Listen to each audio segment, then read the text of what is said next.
Okay. And anyhow, and All right, hey. Back on, huh? Okay, are you looking into your own eyes again? yeah. So when it splits, I'll be able to see him? Or, Yeah, I'll pin it so that he is the full screen and okay, you'll be down in a little corner. all right. Well, shall we get started? You know, how we're gonna see him? Just turn it to everybody? I don't know how we'll do it. Can't get it on here?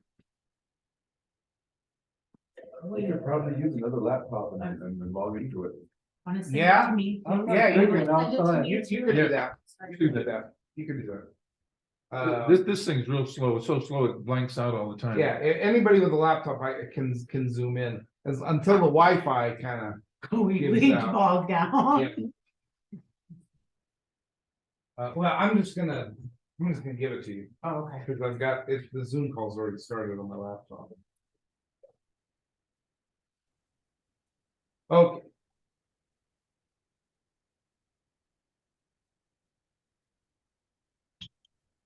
Good morning.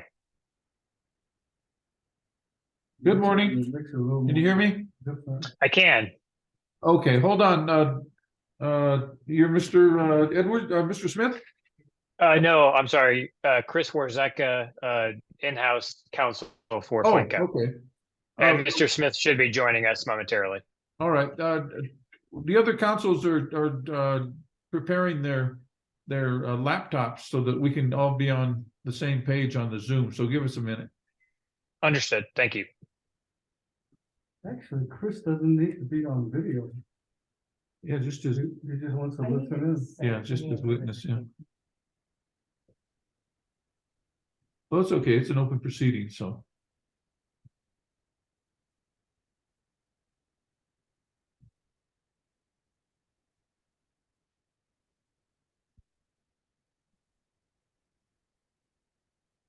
A nice shirt, Jim. I like it. I hand washed it last night. You did. I did, and ironed it this morning. Wow. And for $5, I'll do yours too. I don't know whether I'm impressed or kind of kidding. I'm trying to figure that out. Hey, you have to supplement your income somehow. He said somebody didn't like his opinion, threw a rock through the window. Didn't throw bullets. I think it was a bullet. There's a couple bullet holes. There's in the a top of hole. his office. There's a hole, if you follow the angle, there's a hole in the wall on the others up here on the wall too. I'll tell you, I think the mob's found it. I think this WITSEC protection is. I think they're gonna have to remove you again. So, They know your real name. then we came in, we saw tracks of the vehicle and How are you? two sets of footprints, and one of the footprints went around here and stood right there and Yeah, blasted it. it was an attempted mob hit. I'm telling you. Yeah. Someone knows. They're not, they're calling. How's it going? Okay, so everybody should mute their computer except for because otherwise we can't. It's gonna be. Hello.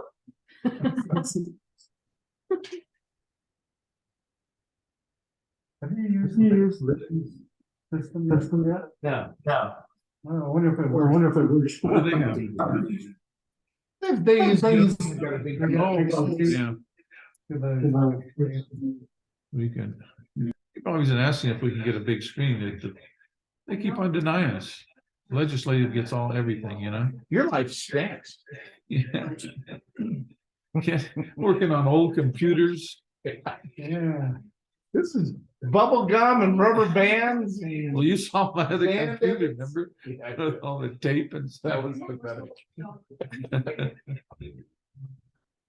So Ed's not on anymore. Oh, yeah. I don't see him. I think you need to mute your computer. It's muted. If I'm hearing I know Ed's working on it. He'll be here shortly.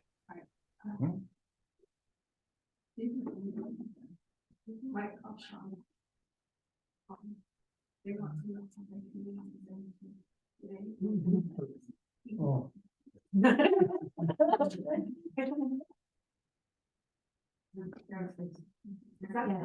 that's the number and they just have to open the new one, so that's the meeting ID and password.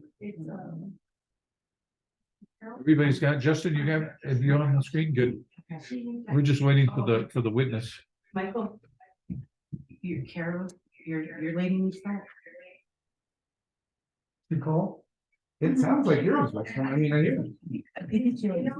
No, that's not muted.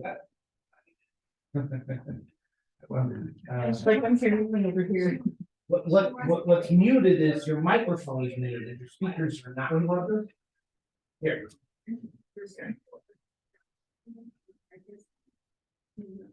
Trying to get on group. She's like, can you just email?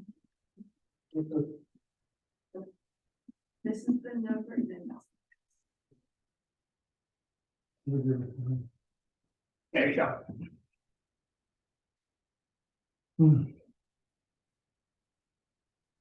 Well, I guess Ed's calling or something. I think Ed's on the screen then. Oh, is that right? No, that's. No, Chris. that's just Oh, it's council. Chris. Oh, we don't have an Ed, and isn't Ed the witness? Yeah. Yes. that's- He's kind of all. Get on. Council, is your witness appearing with you or is he phoning in? I think he's frozen. He can't hear me now. Oh, boy. He's blanked out. He just put a stare picture. A stare picture. It's not muted. Hi, this is Ed Smith, and I'm sorry I can't take her. Okay. Okay, he's on. Oh, there he is. All right. Okay, now I'm gonna pin that. Okay. So he's the, Does that council want to be on too? I don't think. everybody's gonna be on. Okay. Does he want his? It's, see. What's that? What this does is make the witness big, but everybody else is on the side here. Oh, okay. All right, let's get on record. On record. And good morning, Office of Hearings and Appeals, Joe Aguirre, hearing officer. Today is June 6, 2023. Time of actually 10:24 a.m. On the docket I have. In the matter of Gilbert Sons and Electric versus Navajo Business Regulatory Flintco and Winslow Indian Health Center, case number OHA BRG -001-02. Let's start introductions on my left here. I'm David Jordan. I am one of the attorneys for the petitioner. Justin Jones, the council on behalf of the petitioner. Yeah, Gilbert Yellowhair, owner for Gilbert Sons Electric. Lindsay Nahas here for Winslow Indian Healthcare Center. Vernell Chase, Director of Tribal Relations, Flintco. Michael Shaw. Legal counsel for Flintco. Catherine Bolzowski, Navajo Nation Department of Justice for the Business Regulatory Department. Alvin Winika, Business Regulatory Department. Dr. Abraham Virgil Davis, acting CEO for Sally and Pete Winslow Healthcare Corporation, and my official title is Chief Operating Officer. And good morning to everybody. Okay, this is a continuing matter. I think we're on our third with this matter, and we're just we've mainly gone through the whole evidentiary process, exhibits, etc. And we're just waiting for one last witness, I believe, which would be, and oh, I'm sorry, we got everybody, huh? Okay, Mr. Smith, would you Yes, sir. introduce yourself? Yes, my name is Edward Lee Smith. I go by Ed, and I am project director and director of pre-construction for Flintco LLC. Okay, thank you. You turn it up. Yeah, I think that's about the loudest it's gonna go. huh? Probably the loudest it's gonna go, but I'll try.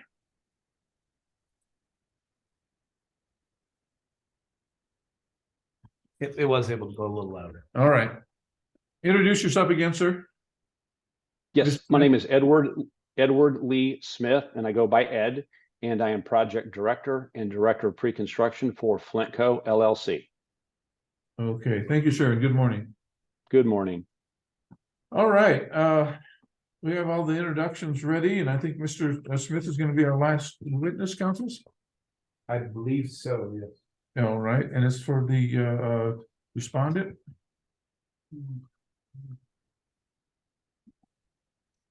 Are you prepared, counsel? Yes, All right. Mr. Smith, can I have you raise your right hand? You swear to tell the truth, nothing but the truth in these proceedings? I do. Okay, I think which counsel is gonna question you? All right. We have Mr. Upshaw just gonna give you some questions, sir. Very Mr. good. is he gonna hear me on that phone? He should be able to hear you Okay. just fine. Yes, I can hear clearly. Good morning, Ed, this is Michael Upshaw. Can you hear Good me? morning. I can, Michael. Okay. Ed, would you state your name for the record? My name is Edward Lee Smith. And can you tell us who you're employed with? I'm employed with Flintco LLC. And what is your job position with Flintco?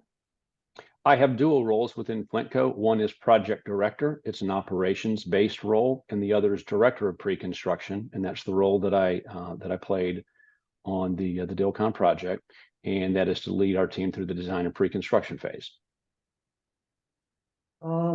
Ed, were you employed with Flintco during the year 2019? Yes, I was. Were you involved in the project that was awarded to Flintco as a CMAR that was on the Navajo Nation? Yes, sir, I was. I was involved as a director of pre-construction. And which project was that? What was known as the Dilcon Health Center at the time of award. And you clarified that in what nature Flintco was playing a role in that development? Yes, sir. Yes, sir. We responded to a solicitation for a role that would be construction manager at risk. And that would be to go through the pre-construction phase, go to a pricing, and then to construct the project. And Ed, can you tell us what your role was in that project? Yes, so my role was to be involved during the pre-construction phase as the design was being completed, review of documents with the design team and with the owner, and then to lead our team through various different things related to pre-construction. And that included outreach, meetings with prospective trade partners, pricing of the project, solicitation of bids, receipt of bids, and ultimately putting together and presenting to our client the guaranteed maximum price, and then leading into construction, then transitioned to operations people that were on site. Yeah. Did you say that your part of the role was in that preparation of the bid documents? That was part of my role, largely handled by people that worked with and under me, but I was certainly involved in that. In this case, there was some testimony about a bid evaluation that was used that contained some points for Navajo preference. Do you recall that? I do, sir. And I believe, if I'm, correct me if I'm wrong, that that particular bid evaluation and point system that was originally used by Winslow in selecting Flintco as CMAR. Is that correct? That is correct. Very similar in terms of the scoring system, some slight differences, but only slight. The format was very much the same. And the points for the preference system, was that similar or? Yes, sir. That was similar. And that was important. So we made sure that there was preference giving additional points for a company that qualified. And that evaluation, bid evaluation matrix and point system, that was Flint will use that to, evaluate bid from subcontractors in the Winslow project, is that correct? Yes, that is correct. We use that for each and every trade for which we solicited numbers and evaluation was done. Most of the information came directly from information that was submitted and some that we gathered in follow up to it so that we had a complete scoring matrix. That was used to get to a total score. And that was the basis for awards or recommendation of awards.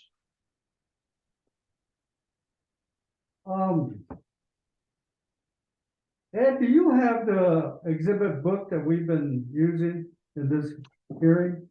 Yes, sir, I do. I have an electronic version that I have available here that is listed according to the exhibits and also with the Bates numbers. Can you turn to exhibit 11 of Flint Co's exhibit? Yes, sir, I'm there. And I think the Bates number on that one is 083. Yes, sir, Do you have that in front of you? I do. Can you look at that and tell us what that document is? Yes, I'm familiar with it. Let me flip through it very quickly, although I believe this is one that's quite long.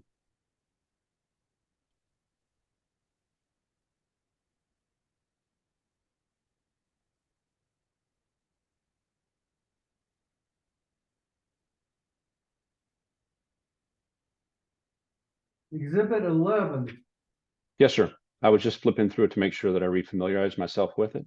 So this is what we would call a front end document or project manual. It can be called various things, but this was sent out for instructions to prospective bidders. Let me go back to the first page. Gentlemen, I have a exhibit 11, but I don't have anything inside the exhibit. Exhibit 11, Ed, and based on Yeah. 083. I'm sorry. Let me. Yeah, 083. I don't have anything in my, It's just one. Okay, it went on. Sorry, when I clicked, it went on to the next exhibit. I apologize for that. okay. Yeah. So that is the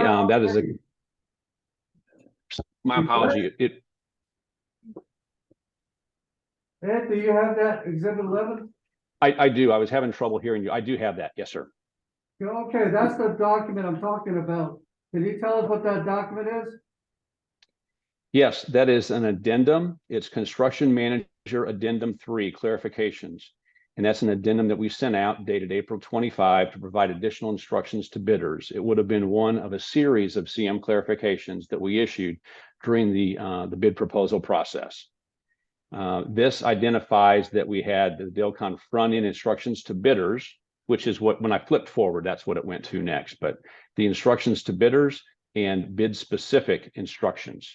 And it's the next document that is So this addendum 3 we're talking about is Last name. that was pardon? Your last name, did you guys do it again? Go ahead, just keep talking, he's okay, I'll pull it back up, he can hear you. If he's still on.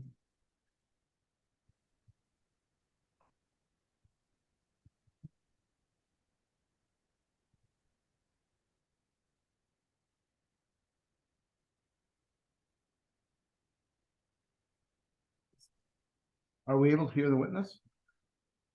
yes, Oh, I can hear. Yeah. Was there another question? Are you gonna enter the record, Council? Or has it been? Ed, let me direct you to exhibit 12. Exhibit 11, has that been entered into the record? I thought we already entered everything into the record. I believe we did, huh? I don't recall. I don't recall. I think we did. You think we did? Okay, go ahead, Council.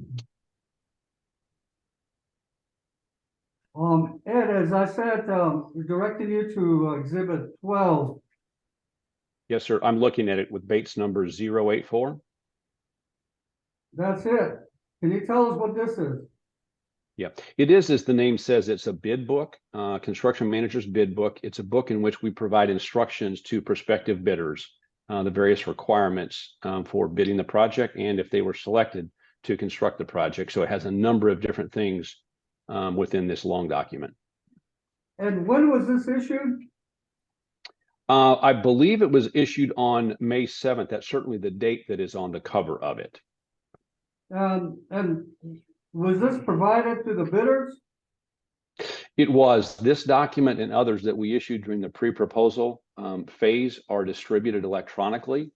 So we can track it and make sure that we get distribution to everyone that's interested in the project. And this was distributed before May 7th? It was on or before May 7th, I would say, based on that date. Okay. On exhibit 12, let me direct you to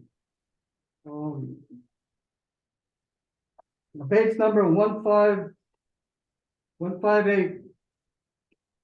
158. Yes. Okay.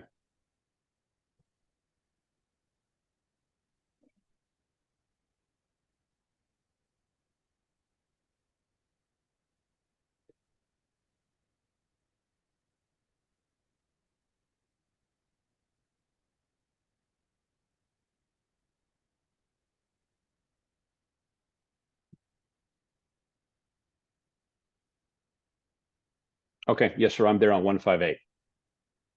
Okay, can you tell us what this document is? Yes, sir. This is the bid evaluation matrix that we issued and we used as a scoring system. This is a blank. Let me look at it more closely here.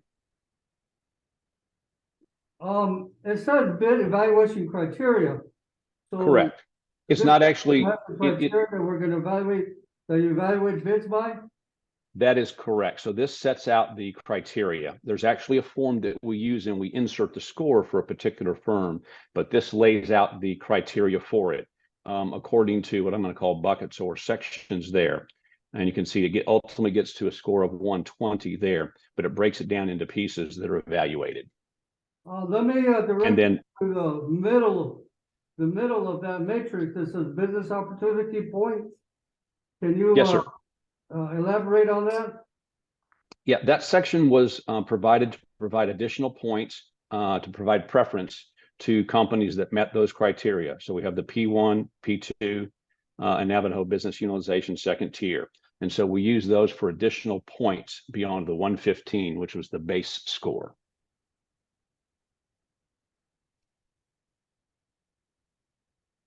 And it indicates that P1, is that referred to priority one firms? Yes, sir, that's correct. And the point is 5 points, right? Correct. 5 preference points that are provided to a firm that qualifies as a P1 entity. As I understand from your earlier testimony, this 5 points, this was sort of in a way passed down from the point system that was used by Winslow to select Flintco as CMAR. Is that correct? Yes, sir, that is correct. Okay. Rephrase that again, Council. That this 5 points system that was passed in a way passed down from Winslow to Flintco, in a sense that Winslow used the 5 points to, and part of its matrix, to select Flintco as the CMAR for this project. Okay. Ed, we're still on the exhibit or base number 158. Towards the bottom of that document there, it says evaluation of bids. Can you read that for us? Yes, sir. The language on there says, following the closing date for bids, a bid evaluation will take place. Construction manager and owner may reject any bid that does not conform to the requirements outlined in the bid documents. Let me direct you to the next page, base number 159. Yes, sir, I'm there. Okay. Can you read that one sentence where it starts following the evaluation? Which one, Kako? Yes, Which exhibit? The same Next exhibit, page. Oh, page same number 159. 159, okay. all right, I believe you're referring to the third paragraph on that page, and it says, following the evaluation of bids and qualifications, the construction manager will recommend the highest scoring subcontractor to award. Okay. Prior to the bid opening, you indicated that, was there a addendum that went out, and indicating this bid system? There was the project specific, bid specific form that we would use for scoring was sent out via addendum electronically. And we do it that way to make sure we get a wide distribution and also so that we can track and make sure who gets it and who downloads and sees the document. We want to make sure that people have everything they need before they submit a bid. So the bidders, all the bidders, received, notice that, you were gonna use this scoring system before the bid opening, is that correct? Yes, sir, that is correct. Okay. Did Flintco receive any, objections from any of the bidders, as to, one, the point system? Yes or no? No, I don't know of any complaints, or I don't recall even any questions. We tried to make it as clear as possible, but there were no known complaints about the scoring system. Did Flintco receive any objections or comments from the bidders as to 5 points being given for Navajo preference, priority 1? No, sir. Did Flintco receive any objections or comments as far as what the paragraph you read on the base number 159 of exhibit 12, which indicates that the bid evaluations is that based on the bid evaluation that Flintco will recommend to Winslow the highest scoring subcontractor to award the contract. Is that correct? That's correct. No, there were no objections, and it's something that we also made clear in the pre-proposal meetings that we held. There were 4 separate meetings, and while we did not distribute at that time the scoring system, we talked about the methodology that they would be scored, and we would make recommendations to our client as calls for in our contract. But there were no objections. Okay.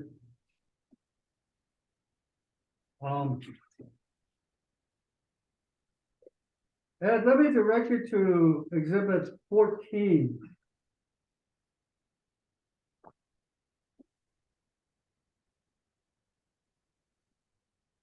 Okay, I'm there. Are you there?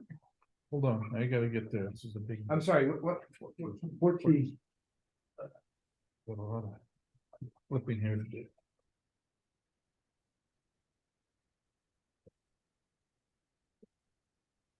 Dude, you need to have more respect for trees. I knew you need some of this kind of material, so that's why I made it like that. Okay. Here's an entire Brazilian rainforest. That is a flat plain now, thanks to you. Are you reselling those?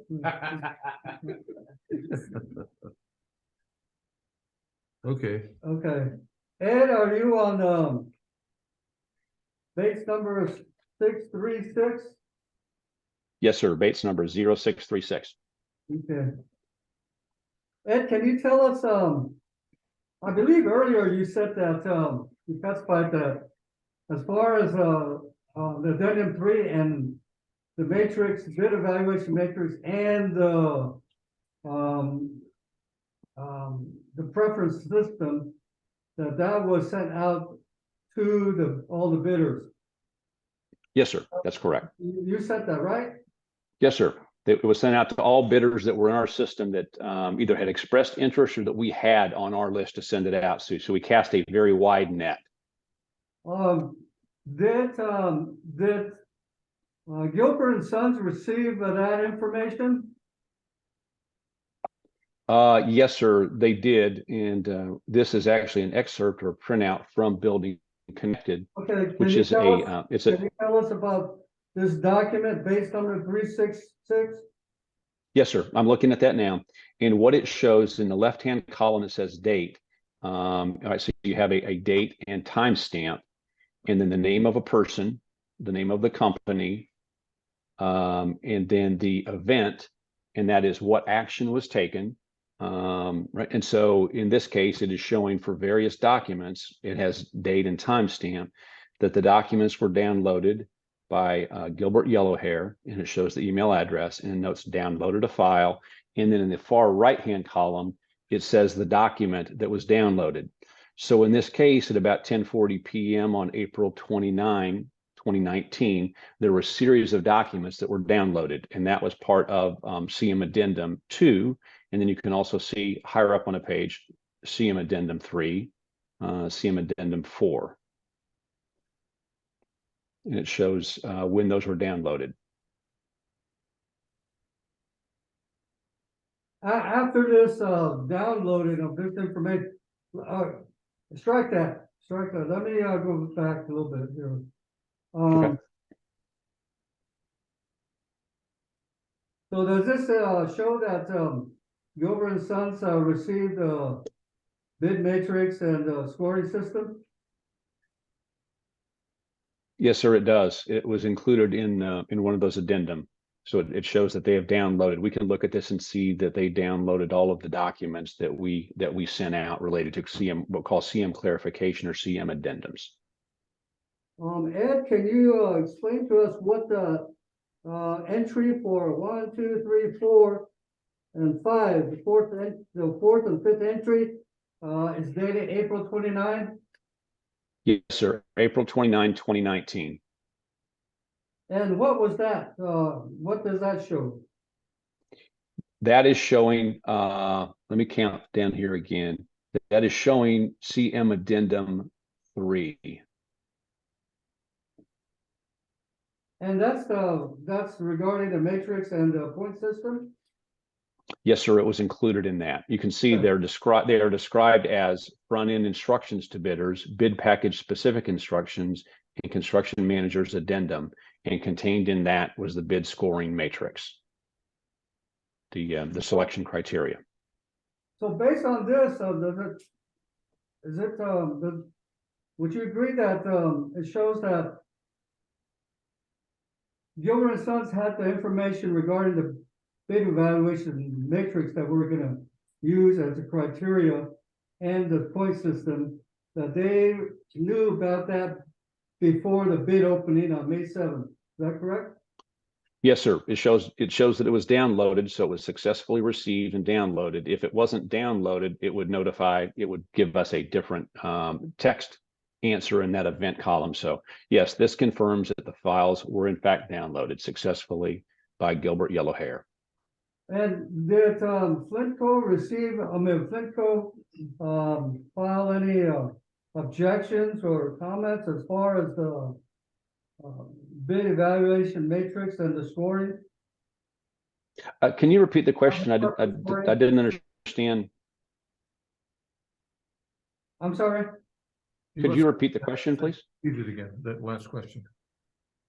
The question is this, Ed, did Flintco receive any objection or comments as far as the bid evaluation matrix and level of preference scoring No, sir. No objection. before the bid? No, sir. No. We received no objections from anyone before the bid date.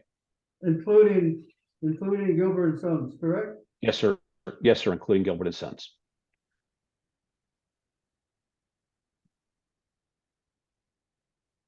Okay.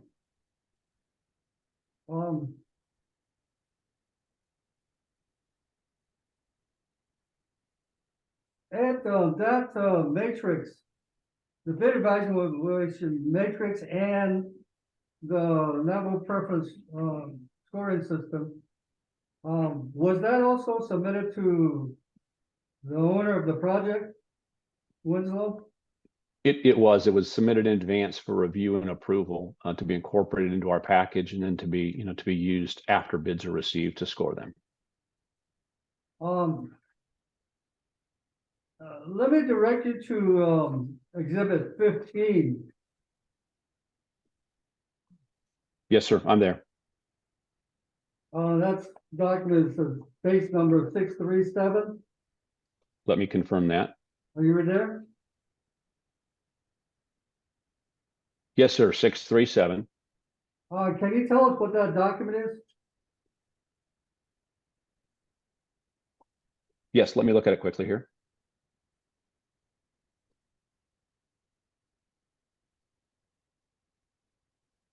Yes, it's an email, cover sheet of an email from Vernell Chase, our Director of Tribal Relations, to a group of people that were involved in the project that included Ray Bedoni, Dennis Barber, Vera John, and several others on the list there that were part of the what we refer to as the ownership group or the client.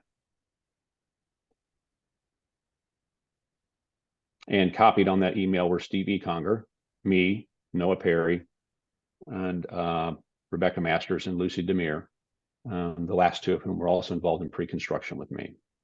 And this was on May 7th. Was that bid opening day? Correct. That is bid opening date. A while before bids were before our meeting was to start. Yes, sir.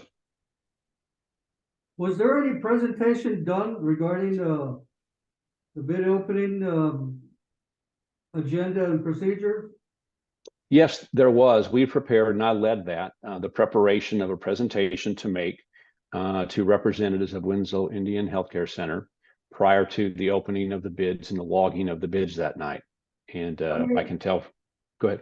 I'm sorry. Let me direct you to exhibit 16. Yes, sir, I'm there.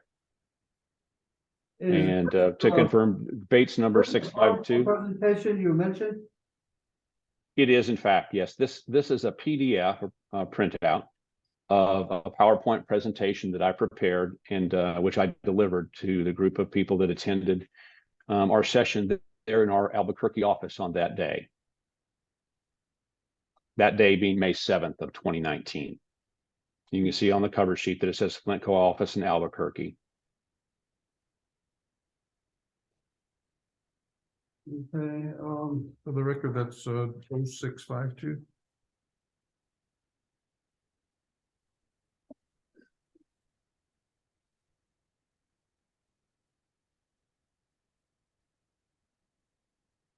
Ed, do you know who prepared this PowerPoint presentation? Yes, sir, I did. And were you at the bid opening on May 7th?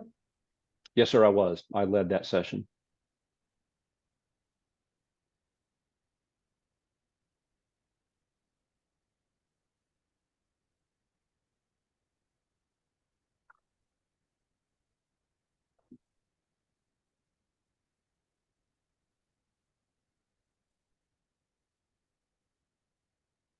Looking for 617. 619, 647. that's 619.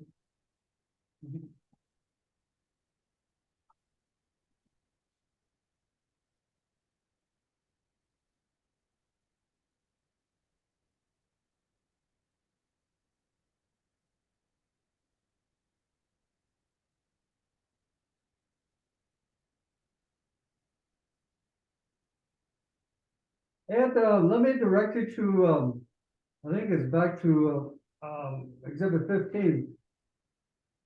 Yes, sir. We had talked about, I think you had identified base number 637. And Yes. behind that, starting at 638.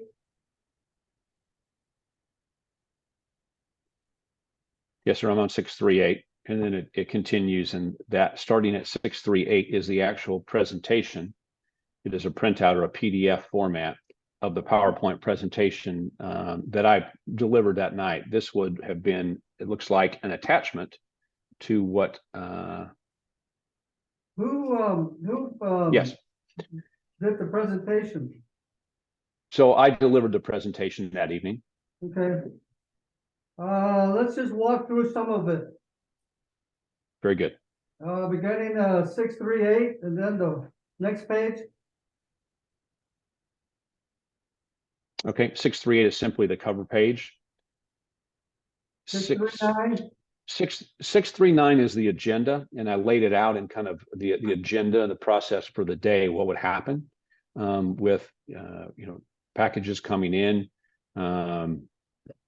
So this just was an overview of what led up to the review and the logging of bid proposals. Let's focus on where it says bid package process and then receive and review packages. Can you kind of walk through those two items? Sure. So under bid package processes, it includes review the blank bid package templates and bid tab sheets. So those are just blank templates for what we would use, and then review the blank bid evaluation scorecards. And so that was to review what would be used, the scoring system that had been developed, sent out to trade partners or potential bidders, and that we would then use after the receipt of bids. And they'll ask us simply to receive and organize those bids. Let's move on to base number 640. 640? Yes, sir, I'm there. Can you tell us about this portion of the presentation? Yes, we thought as a team that it was important to go through a summary of the construction manager at risk, or what's called CMAR, for those in attendance from the board of directors and other representatives of Winslow Indian Healthcare Center, because the CMAR had not been used extensively. I'm not sure if it had been used at all on these type of projects. And so it was to make sure everyone understood what CMAR meant, what processes we used, and what value it brought. And so I talked through each of these, of those 4 items that are listed under that heading. Can you just explain real briefly the line that says guarantee overall price of project? Yes, sir. Under the construction manager at risk, we have a guaranteed maximum price, which means there is a topside number that we develop. We develop it based on bids that we receive, but it means there is then a cap on the number. It can be changed for various reasons according to the contract, but it is a guarantee for them. So it's to make sure they know that that does become a fixed price, and that we guarantee the construction schedule. Right. So when we go to GMP, we give a certain number of calendar days that we will complete the project within those days or sooner, and that we are responsible for the performance of the trade partners or subcontractors to whom we award the work based on the scoring system. So we take full responsibility, and we also ensure the quality standards are maintained. So those are those. Yes. Move you down to where the line says CMAR fee is fixed. Can you read that line and explain to us what it means? Yes, CMAR fee is fixed. It means the construction manager fee, Flintco's fee, is fixed. No incentive for higher costs. That is that we agreed to a fixed fee, not a percentage, not a number that changes. We're satisfied with the fee that we had quoted, and our objective then is to be good stewards of our clients' money and to get the most comprehensive, complete, and competitive, or as low as possible, numbers for the client. We have no incentive at all to have numbers be higher. Okay. And I would note also, Michael, that it says any cost savings return to Winslow Indian Healthcare Center. Right? So we have a guaranteed price, we have a fixed fee, and any savings that could be generated through the project go back dollar for dollar to the client. And again, we thought that this was very important that all of those in attendance, understood this. Okay.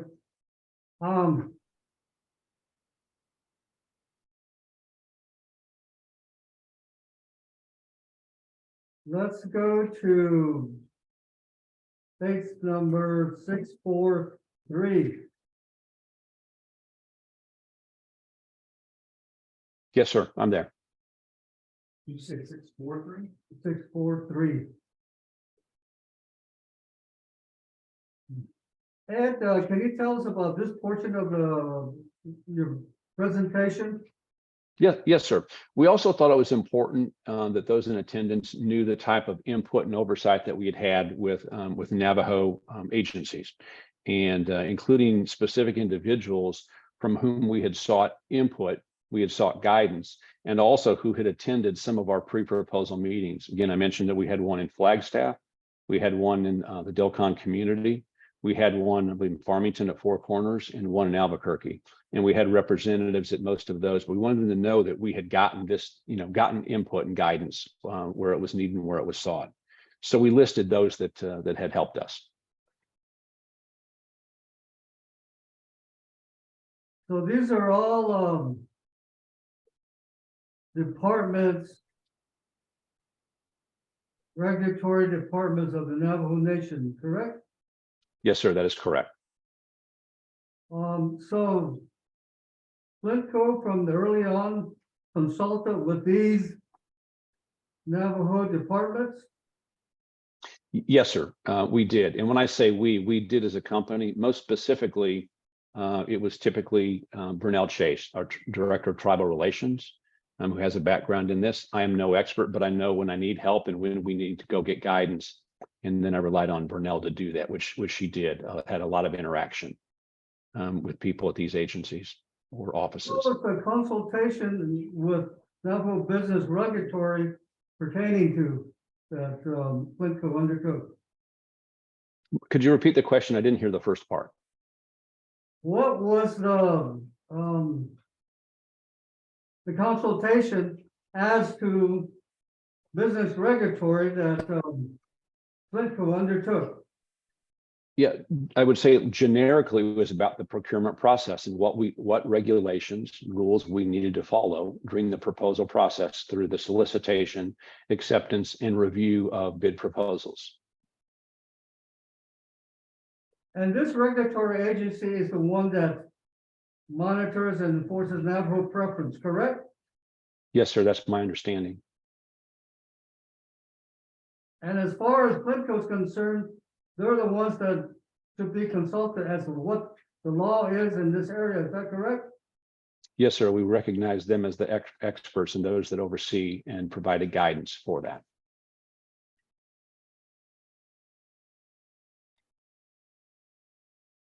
And the bid evaluation matrix and the scoring system, that was approved by Navajo Business Regulatory, correct? I believe that is the case.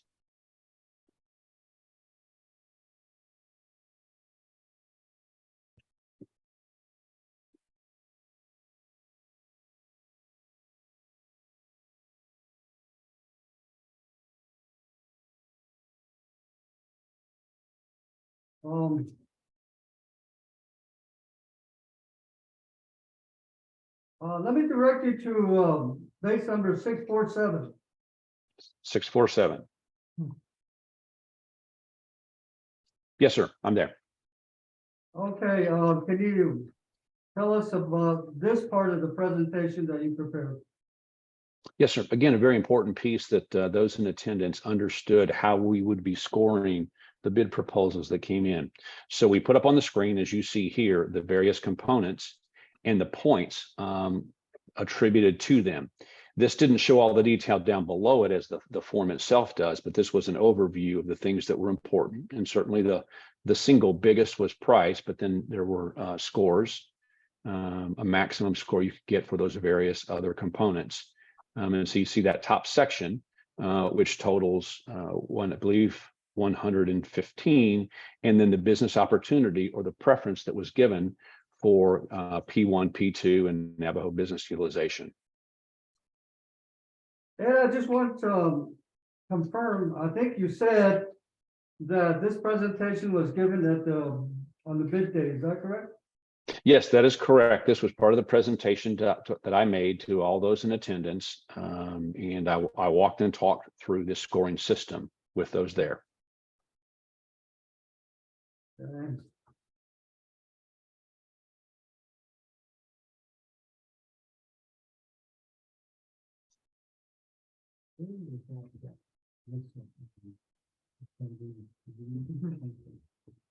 Ed, let me, direct you to exhibit, 17.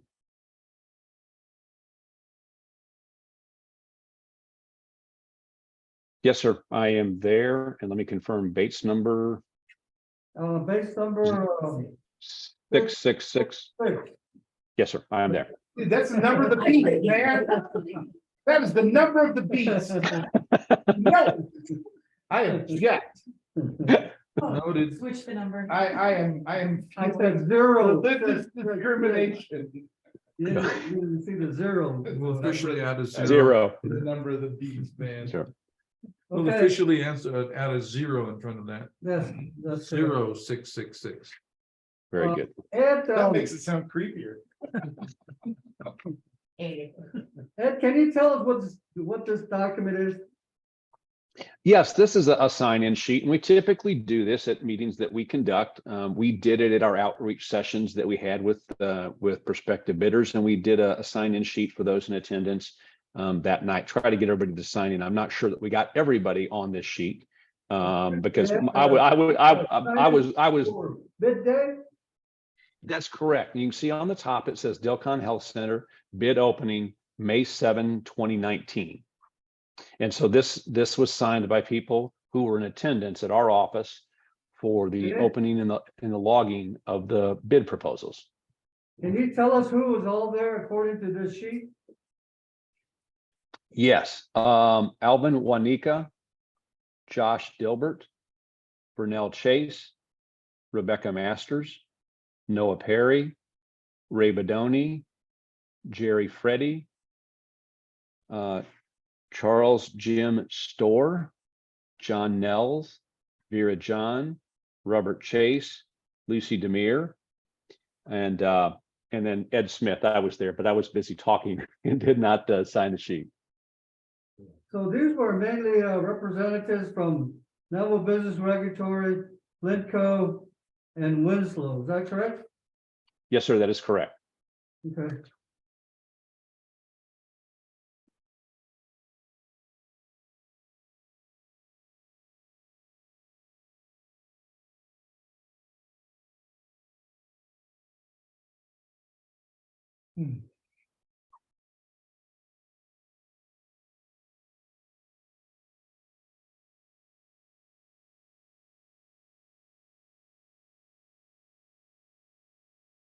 Ed, let me direct you to exhibit 18.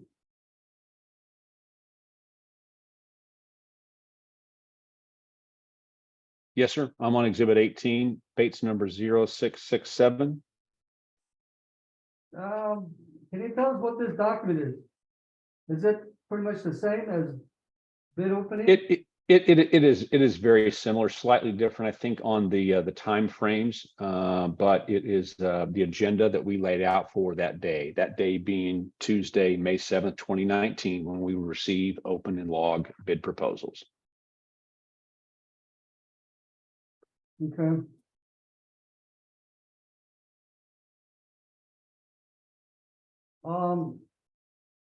In the middle of this document, it says 2 p.m., 3 p.m. or 200300. On the second bullet point, start discuss. Can you read that to us and explain what that entails? Yes, sir. Under that block of time that says 2 to 3 would be PM. The second bullet says discuss how each bid will be scoped and review completed tab sheet with Winslow Indian Healthcare Center. And who was at the discussion amongst? So that would be a discussion amongst just a core group of people that were involved prior to the opening, and we ended up rolling it actually into the presentation. What we just reviewed, that overall presentation. And would that discussion also pertain to the next document, which is 668?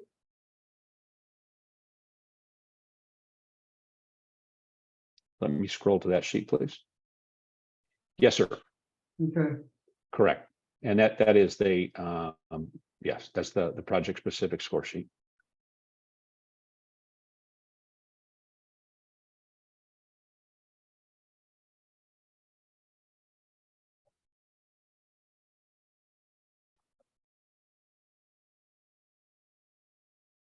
Were you, at the bid opening when the bids were coming in? Yes, sir. I was at our office, I think a couple days in advance, and I was there certainly all day on May 7th. So I was there as the bid proposals were coming in, as they were being printed. We put them into envelopes as had been agreed. And then I led the presentation that led up to the revealing or logging of those bid proposals. Do you recall how many, proposals were received from, Navajo priority firms? I do not recall the exact number, Mr. Upshaw. I would need to look back and see from our log. Okay.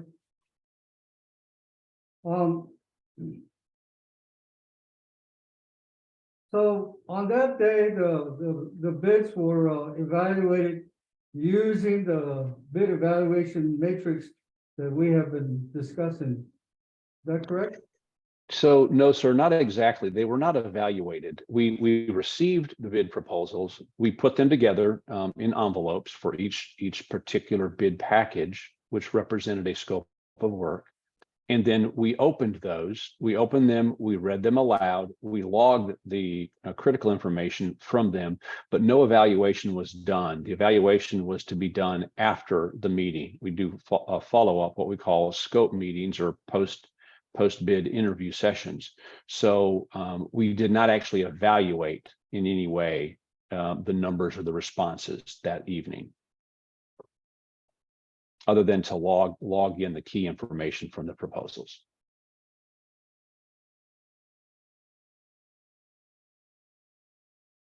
I would add evaluations were done, but it was after that day.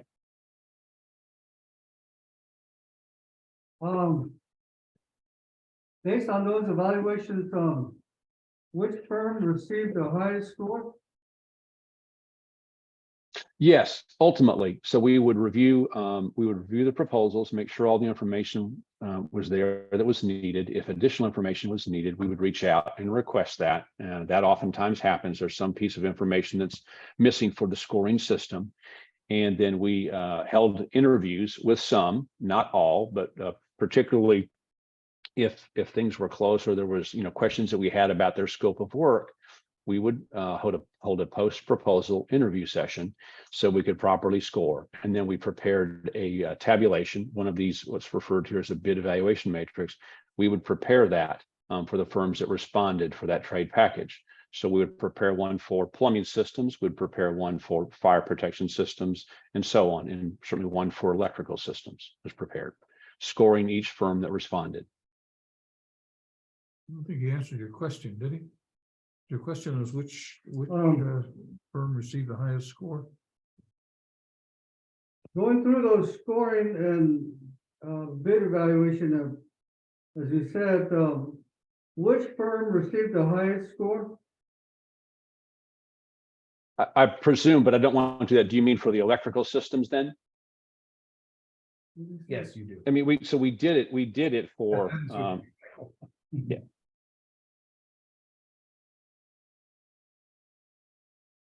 I'm having a hard time hearing, Michael. Okay. Which firm received the highest score? Okay, I believe that would be Nichols. Okay. Yes, And which firm received the next highest score? I believe that would be Gilbert and Sons. But I want to refer to the document, the comparison. As far as price, how much of a difference was there? Okay, I wanted to go to something that is in here and refer to him. Is that acceptable to do it and tell you the Bates number that I'm referring to? Okay, well, let's do this then. Let me refer you to Exhibit 9. I'm at Exhibit 19. Yes, sir. I'm there. Bates number 0670. Exhibit 19, page number 677. Hold on, I gotta get there. 6, 7, I 7. gotta change books.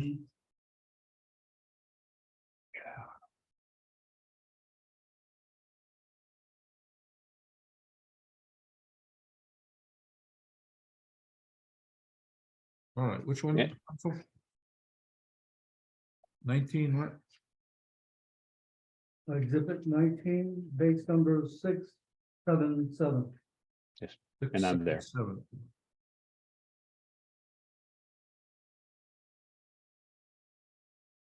All right.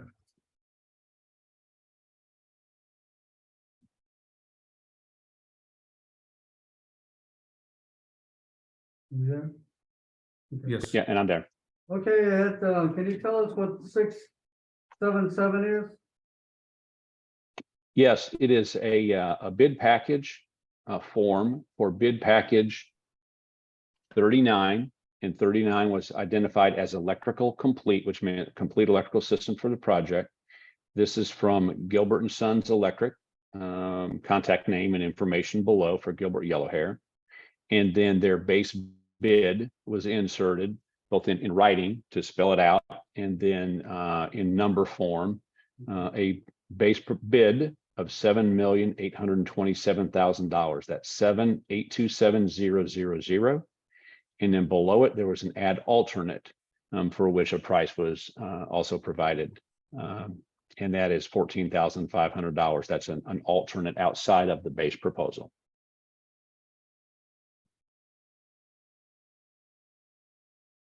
Okay.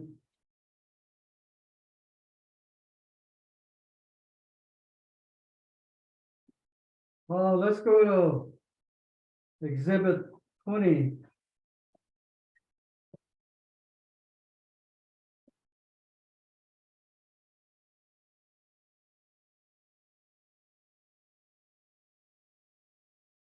Yes, sir, I'm there. Let's go to base number 729. 729. Yes,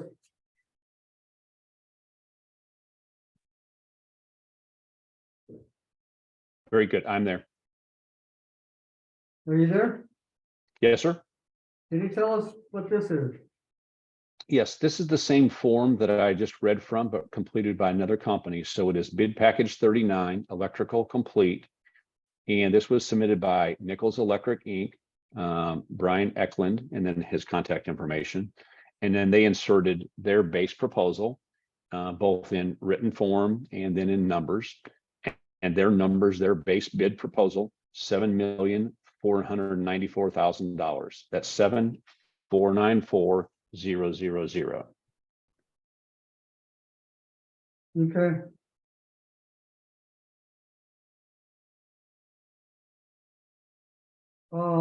Let me direct you to exhibit 23. Yes, sir. I'm there, and I'm looking at Bates 0860. Yes, 860. Yes, sir. Ed, can you tell us what this is? Yes, this is a scoring matrix. So this takes the scoring criteria that we had laid out, that we had submitted for approval and had been approved for use on this project, and that we sent out via the CM addendum. And then we put that scoring system in the left-hand margin. You're going to see those first 3 columns there under bid evaluation criteria. The second column from left is scoring. And then the third is the calculation or the metrics. How are they scored? How are points awarded? To the right of that, we insert the firms that proposed. And so you're going to see names at the top of each column. The first, which is the third from right, is Nichols, then Gilbert, and then Carlson. And then what we do is we score each. And so you can see on the top line for price, which gets 60 points, there's a scoring system that is used and is graded according to their number as compared to the others, using the low number as the base, and the points are awarded. So I'm going to blow this up a little bit. Please give me just a moment. So in this case, I'm yeah. sorry, go ahead. So I'm gonna say, so I just wanted to go by way of example, then that on price, for which 60 points could be awarded, nickel was low at the 7,574,000, so they get 60 points, and then the others are scored lower, and it's a ratio of their number to nickel's number, and you can see for Gilbert 57.4 points, and for Carlson 52.9 points, and then based on the criteria under that column says calculation, we scored those other criteria to then ultimately come up with a total. So, the next one where it says qualification, payment performance, indicates, how did, you allocate those points between the three parties here? On which one, Michael, please? Qualification, payment, performance, Okay. payment bond. Okay, yeah, so under qualifications, we have 4 different things that are listed: payment performance bond, past performance, safety, and strength and experience of their proposed staff or team for the project.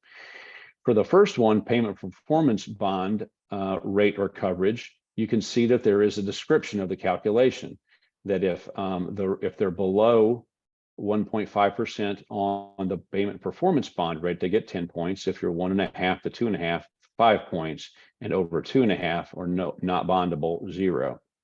I would say that is important because it is an indication of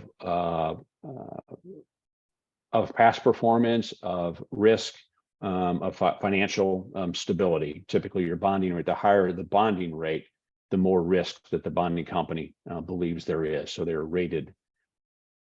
So that's how that is scored. And it's according to the brackets that it shows there, the percentage of their bonding rate, which they provide to us. What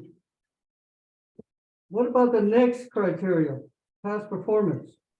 Yes, so the past performance has to do with projects of similar value or scope in the past 5 years, and each project matching the criteria is 5 points for a maximum of 15.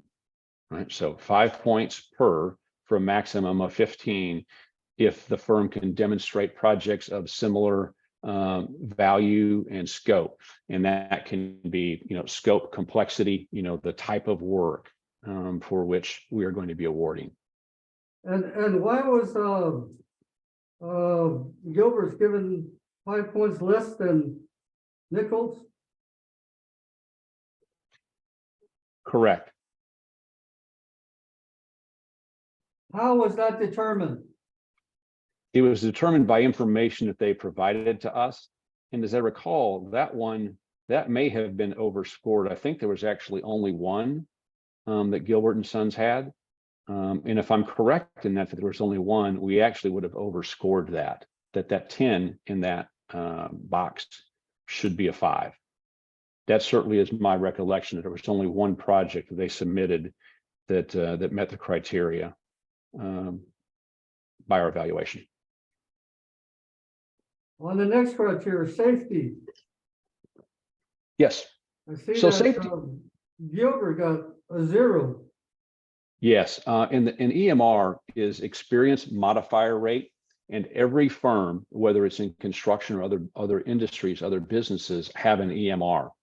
And it's a national agency, is how I would describe it, that provides a rating for your EMR, and that is a measure of your safety on a project. Safety is very important to Flintco, as it was to Winslow Indian Healthcare Center. I think it is to all of us. We want to be very safe on our projects, have no one get hurt, no incidents. And so that's a really an important criteria, and it's why it also counts for 15 points. And so we look at what the rate is, and the lower the rate, it's an indication of a safe company, which is again important on our job sites. And on that, Gilbert scored a 0. You can see that Nichols scored a 10 and Carlson a 10. Okay. On the next qualification, the last one says strengthening experience. Yeah, of proposed staff.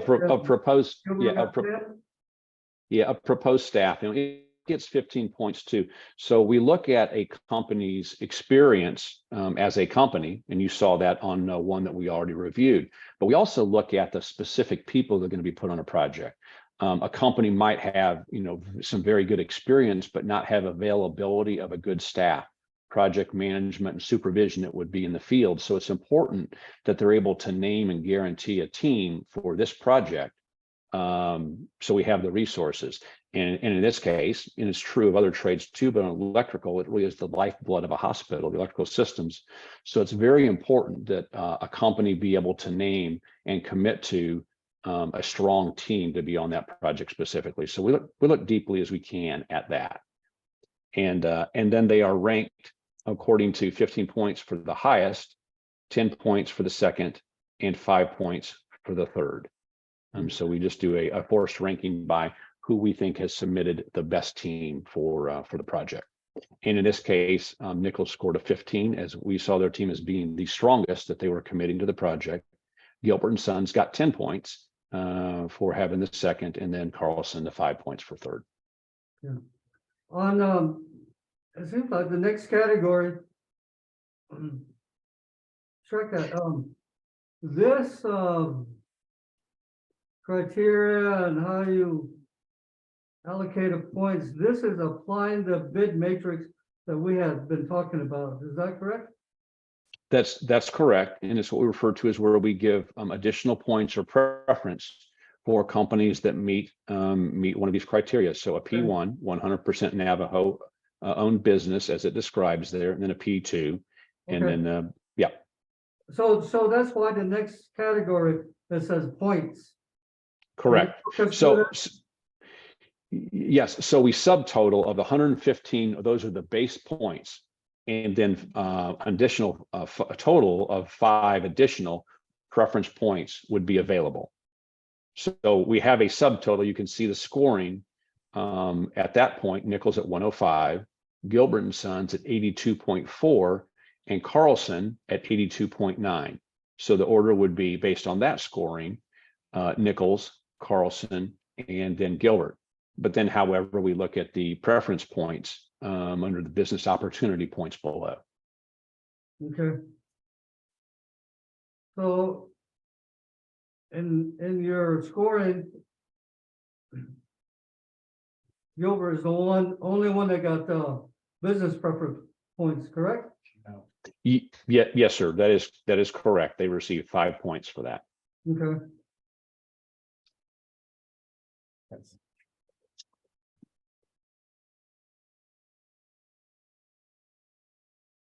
So based on this scoring,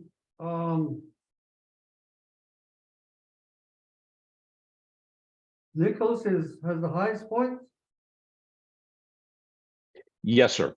They had the highest points at the subtotal, and then they had the highest points at the total at the bottom. So they had 105 points as compared to 82.4 and 82.9 for Gilbert and Carlson, respectively. And then on the total, after Gilbert gets an additional 5 points and Carlson 2 points, then the total scoring is shown on the bottom. Nichols remained in first with the highest score of 105. The scores switched, or the order switched between Gilbert and Carlson because Gilbert got 5 preference points. So the order is Nichols at 105, Gilbert at 87.4, and Carlson at 84.9. Okay. And so based on this, Flintco made some recommendations as to the award of the subcontract for electrical. Yes, sir. We did in fact make a recommendation for Nichols, and we did, certainly because they have the highest score. And part of that, it's not driven only by the number, but the number, is a big part of it. And they had the lowest number by some nearly $500,000. And as I said in my presentation, and we looked at in an exhibit earlier, we committed to and were good stewards of the money of Winslow Indian Healthcare Center. So that was important. And certainly that lower number helped drive the overall score. But it was that combination of things, the highest score and then the lowest number, and then from a firm that showed good qualifications as a team, and that also had the highest scoring for the team, which was so important. So that combination made it a very clear choice in this case. Ed, did, at this point, did Flintco have any authority to, on its own, to award a contract to Nichols? No, sir, it's a requirement that we submit a recommendation and gain approval before we actually make a financial or contractual commitment to a subcontractor. And that approval will be made to the owner of Winslow? Yes, sir, that is correct. Let me direct you to exhibit 25.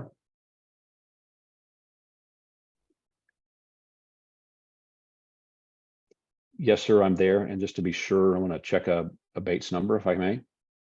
0900. Yes, Okay, yes, sir, I'm there. 900. Yes. Okay,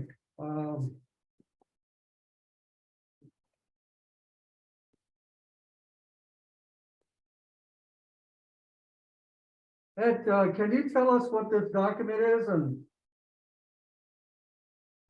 Yes, this is an email communication string, and it starts at the top, certainly with the most recent email communication, and that is from Ray Badoni with Winslow Indian Healthcare to Rebecca Masters, Steve E. Conger, and it includes Dennis Barber and others. And it is regarding, I'm going to go down and make sure I see. Yeah, it's regarding a series of bid packages for which we had made recommendations. And the note from Ray says, after much discussion with Dennis, referring to Dennis Barber, who was the owner's project manager, outside project manager.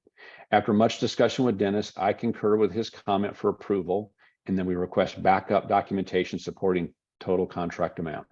So that you will see then down below, Dennis Barber with Ladd Engineering, he sends an email to Ray Badoni on Monday, August 12 of 2019, and it is making recommendations that he's reviewed our recommendations, our package, and he is saying that he's reviewed and is he's agreeing with it.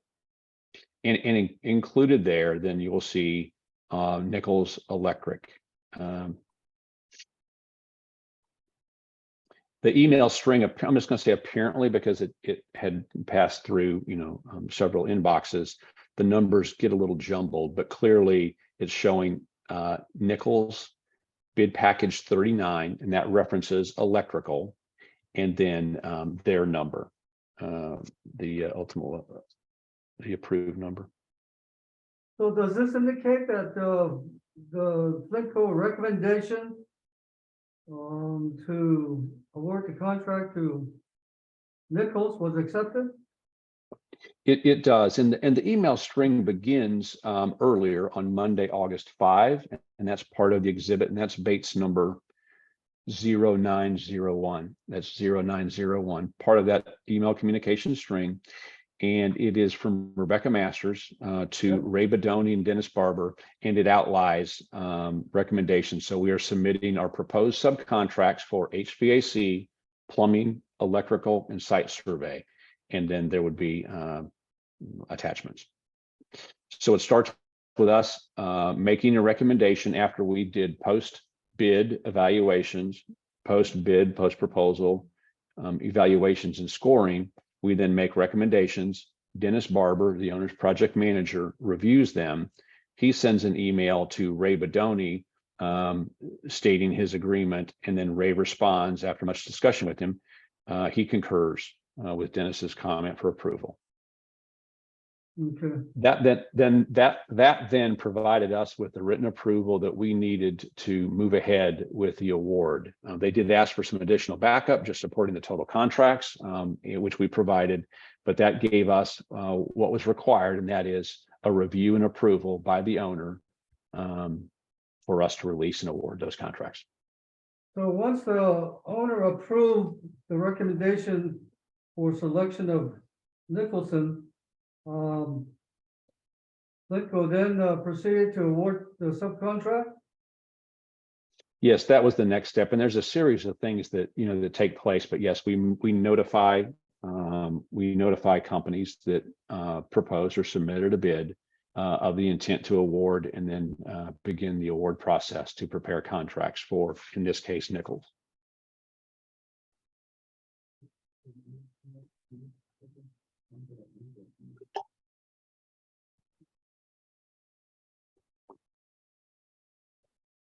Did that answer your question? Yes, thank you, Ed. Okay.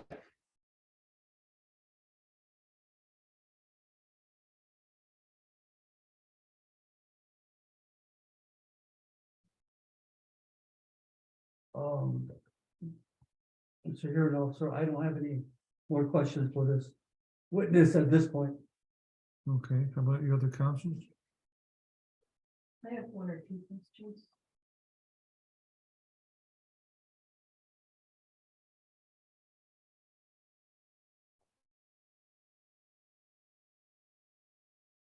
Introduce yourself to the witness. Yeah, good morning, Mr. Smith. I don't know if you can see me.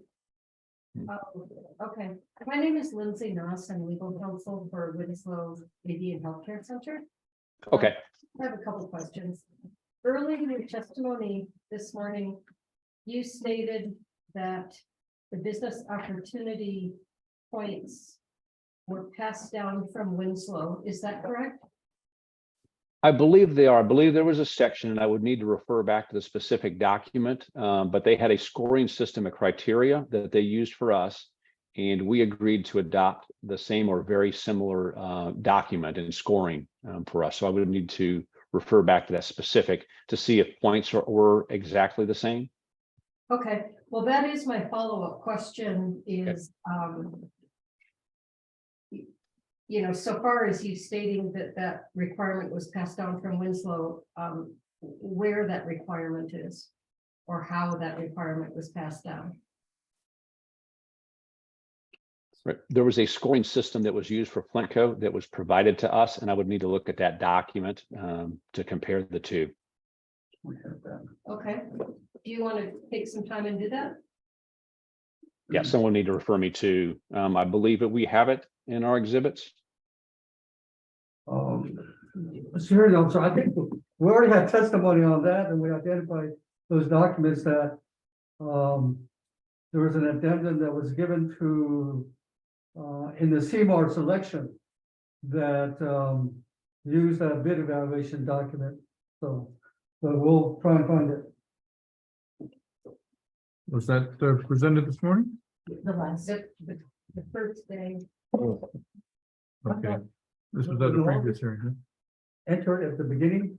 Yours was entered also. I don't recall. That's what I was told. Okay. That's what you recall. I get it. I don't.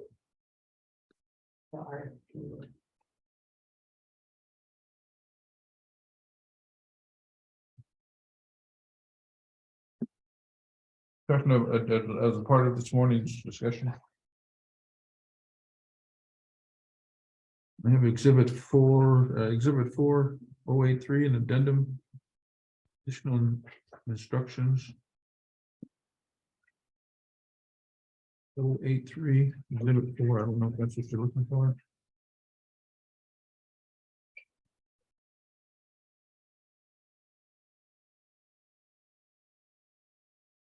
Addendum, I show. Hopefully.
Oh, that's fine.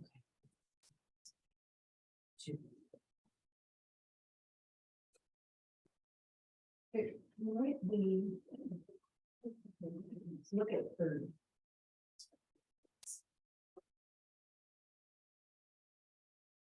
Yeah.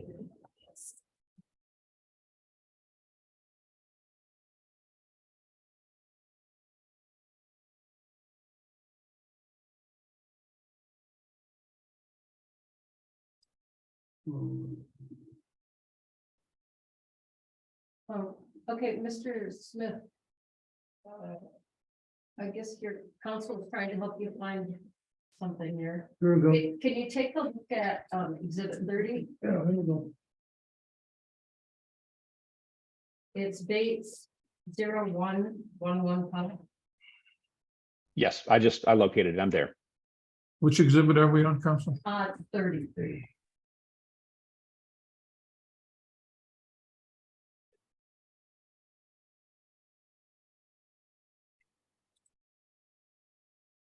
Okay.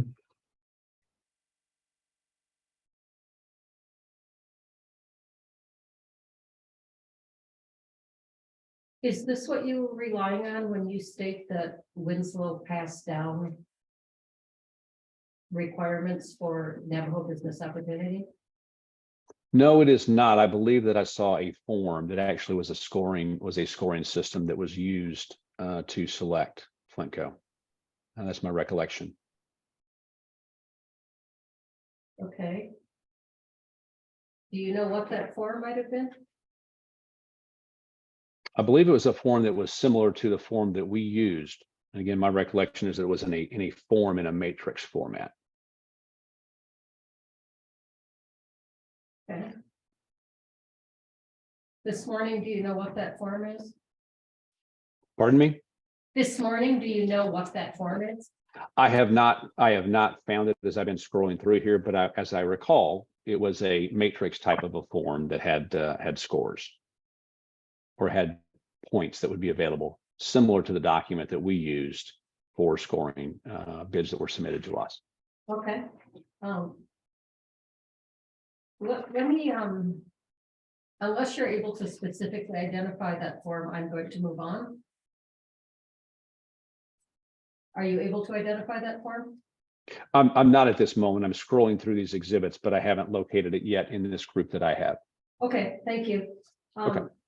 One more question, and that is, when we were looking at the bid package processes and the blank bid package forms earlier this morning, did Winslow Indian Healthcare develop those forms?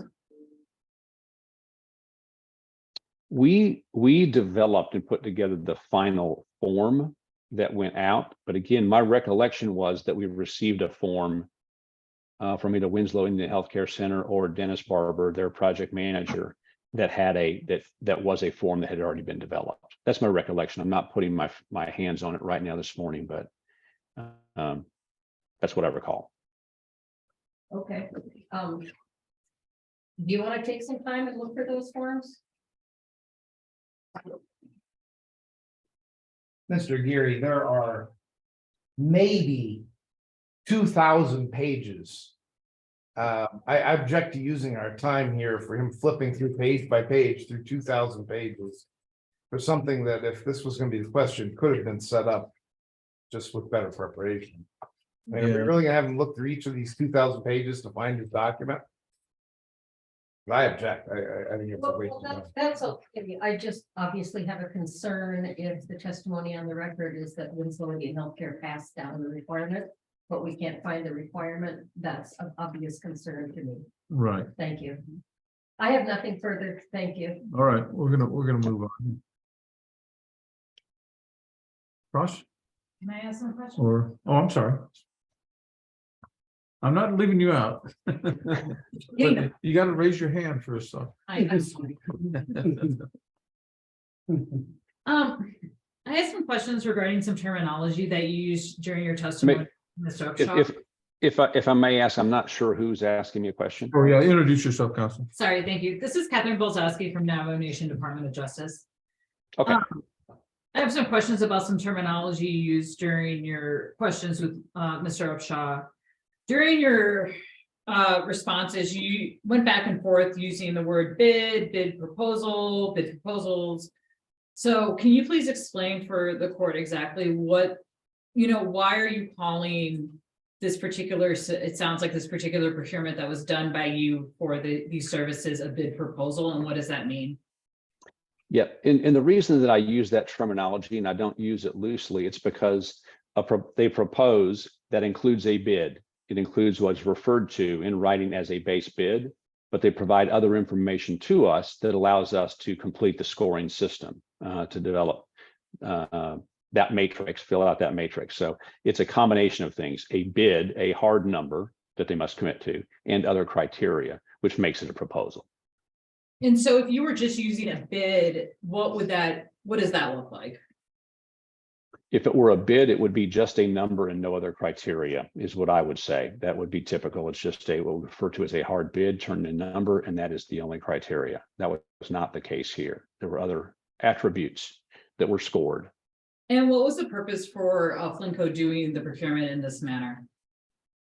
It is commonly done in construction management at risk, and it was also something that we agreed to with Winslow Indian Healthcare Center in terms of its scoring system.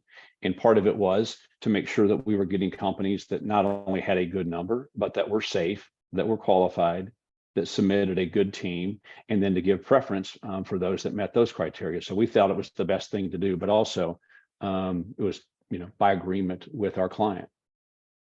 No further questions. Thank you. Okay. Now, Mr. Jordan.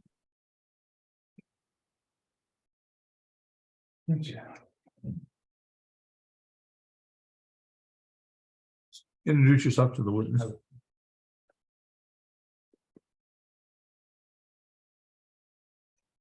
Mr. Smith, can you hear me? I can. Good All right. morning. Good morning. My name is David Jordan. I am the attorney for Gilbert and Sons. Very good. I'd like you to turn to exhibit 23 in the book you've got in front of you, the bid evaluation. Tell me when you got that in front of you. Yes, sir. And let me confirm Bates number 0860.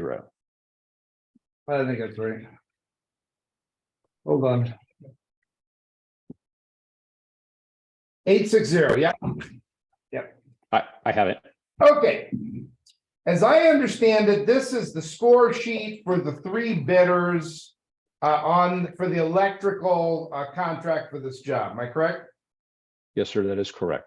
All For right. bid package 39, as it's All right. identified. I want to go to the bottom, first of all, the business opportunity points. As I understand it, and tell me if I'm wrong, if I'm 100% Navajo-owned business, I get 5 points, correct? That is correct. And here Gilbert was the only 100% Navajo-owned business, correct? That is correct. According to the information submitted, they're the only ones, and they were the only ones to receive that 5 points preference. All right, but if I am a native-owned company, but not a Navajo-owned company, I get 3 points, correct? Under the P2. Yes. Yes, sir. I believe that's correct. Or if I'm a Navajo-owned company, but not 100% Navajo-owned, I get 3 points. Correct? That is correct. All right. Now, underneath that, there's something called Navajo business utilization, second tier subs, etc. I'm sorry, Mr. Jordan, what was the last points on the last one? 3 points. 3 points if you're Navajo owned, but not 100%. Okay. All right. Now, there's something called Navajo business utilization, second tier subs, etc. You see that? I do. And you get 2 points for that, correct? That is correct. Now, my inference from reading it is that if you're committed to using Navajo subcontractors, you can get the 2 points. Am I wrong in that inference? Sir, I believe that's correct. I would need to check our criteria to see any underlying information for that, but I believe that to be correct. And Carlson got 2 points for Navajo business utilization, didn't it? Yes, they did. All right. Now, if a Navajo, 100% Navajo owned business also commits to using Navajo subs, do they get the 2 points, or is 5 the most they could get? 5 is the most that you can get for that category. So And that's, if I'm- and thus, if I may, thus the 115, we show 115 as being the subtotal, and that you can get a total of 5 points in the lower section, depending on which. Right. Now, You get the higher, you get the higher of which you qualify for. Right, I understand, sir. I interpret it the same way. Now, so if I'm a Hopi-owned business and I commit to using Navajo contractors, I can get 5 points, can I? 3%, 3 points because I'm tribally owned, and 2 points for Navajo utilization. So the way the system is scored, you get one, you qualify for one of the 3, and the P1 getting the priority and the highest points, the 5. Not a total of, we didn't score it, and it wasn't set up to score a total of what would be 10 points, 5 plus 3 plus 2. You're misunderstanding me, sir. If Would you state your question again for me? I will. If I'm a Okay. Hopi-owned business, I get 3 points, right?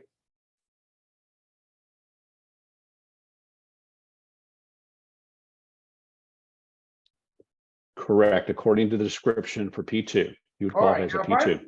if I'm a Hopi-owned business that does the Navajo business utilization, I get 2 more points, correct?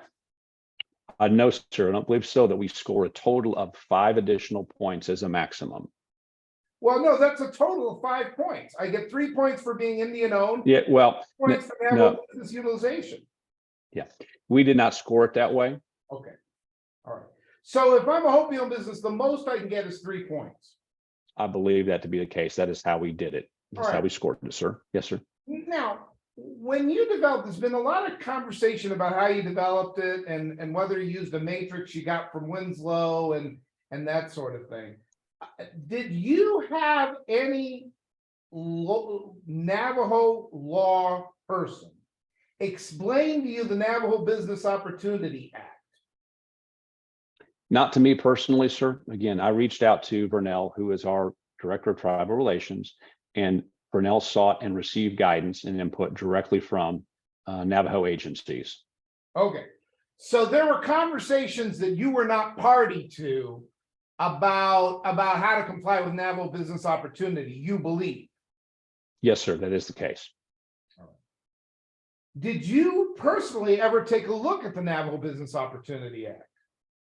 I did, but I did not read it in its entirety.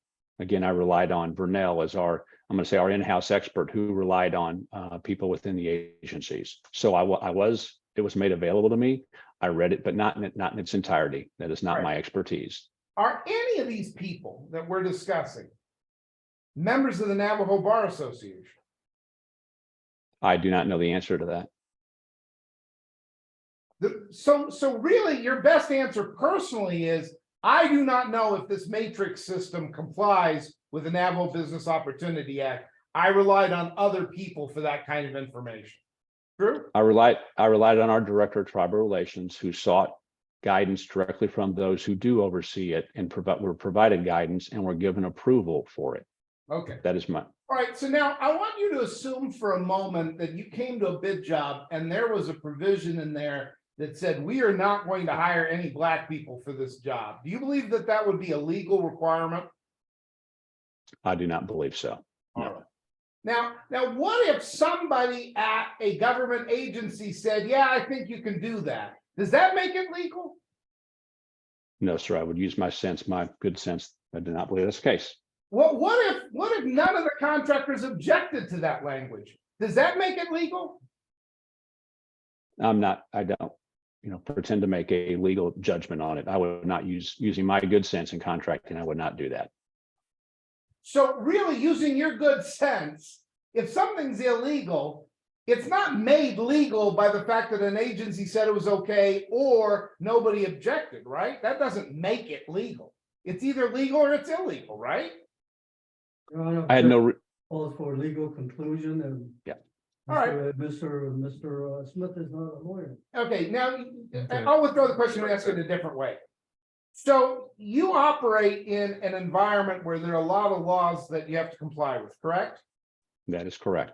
And you have a layperson's understanding of some of the laws that you have to comply with, don't you? That is correct. You really can't do your job without having at least some lay understanding of the legal environment you're working in, can you?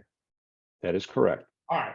So just speaking to you as a layperson who works in a legal environment and has to have some understanding of the legal environment he is in, do you believe that if something is illegal, it suddenly becomes legal because nobody objected to it?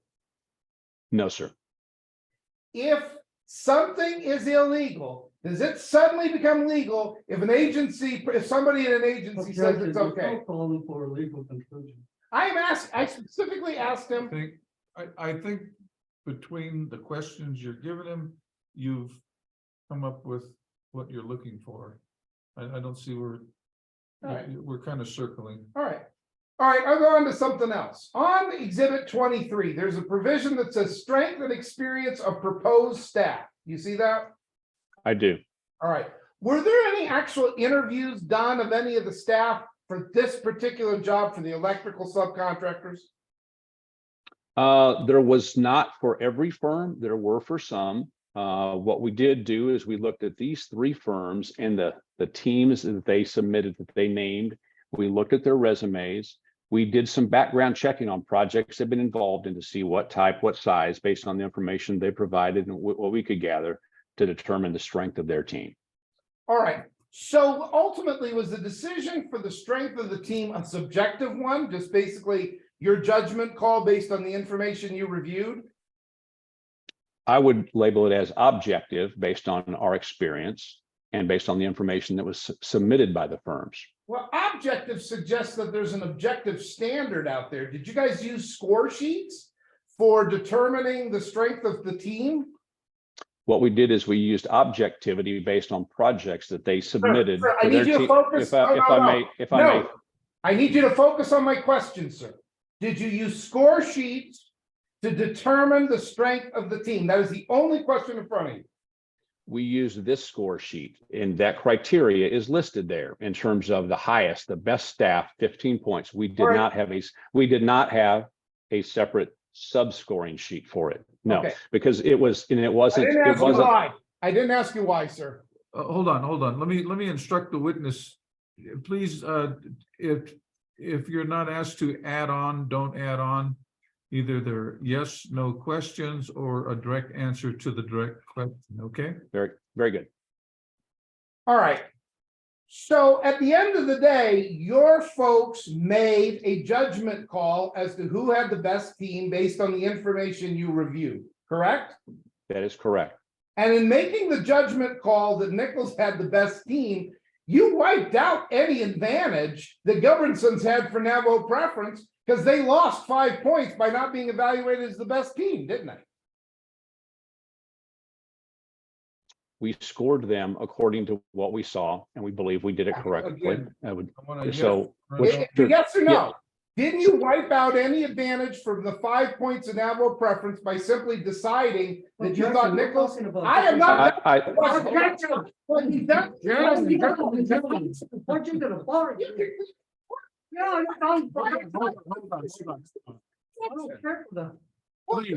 Nobody cared for.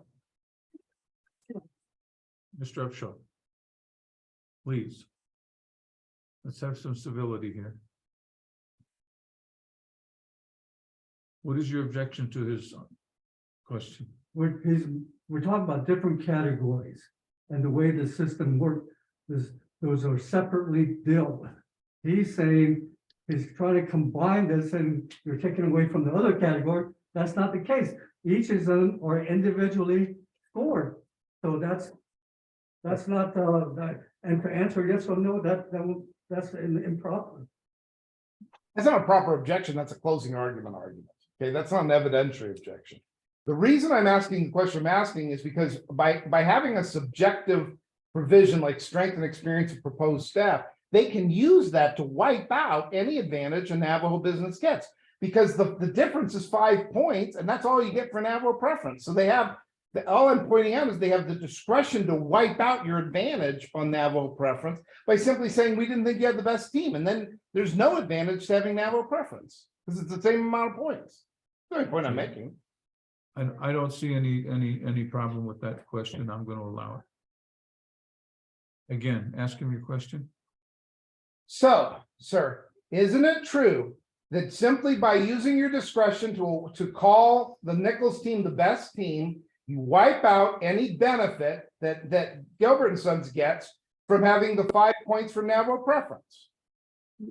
Your Honor, if I may, it's characterizing, but we did not wipe it out. It could offset it. Yes, it could, but each one was treated Well, individually, if was you take treated out the separately. word- Hold on, if But, you take yeah. out the word characterization, it just means does one override the other? I mean, obviously. So the answer to that would be yes, that any particular sir. category. Thank you, yes. sir. All right. The safety, you said there's an agency that ranks companies for safety. Am I correct about that? That is correct. And what is the name of the agency? I don't recall the name of it, but it's a national agency that provides an EMR for every company, whether construction or otherwise. And so does a company have to apply to get a rating, or how does a company get rated? A company submits data. They submit data on their experience. And from that, they are given each year an EMR or experience modifier rate that's based on their past 3 years of experience based on. And what was Gilbert and Sons rating? I don't recall the exact number, but I know that they got a 0 because they were over the limit. Okay. Over the 1. So I guess my question is it that they were over the 1, or did they just not have a rating with this agency? Every company has a rating. Now, you would agree with me, wouldn't you, that the amount of advantage that you get for business opportunity, for Navajo business ownership, is actually quite small when compared to all the other factors that you're looking at, correct? I don't agree that it's quite small. I think it's a reasonable number based on the rest of the scoring criteria. Okay, so you're And it can. You answer my question. You're not native, are you? I am not. Okay, so a non-native is telling me that it is reasonable that price is 12 times the emphasis as Navajo preference, correct?